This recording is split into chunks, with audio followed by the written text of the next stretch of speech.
Lalabas lang kami kasi mag-grocery kami. No?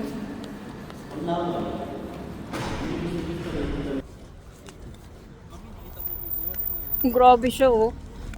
Ala. So ngayon papunta kami ngayon ng grocery. Lalakad. So patingin-tingin din kami sa langit.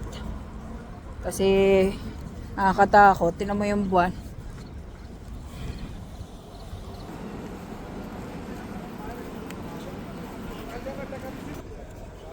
Bibili lang kami ng konting ng kumbaga parang na-advance na yung aming grocery muna ng bahagya kasi nga dahil sa mga nangyayari medyo alam mo naman buti na nag-iingat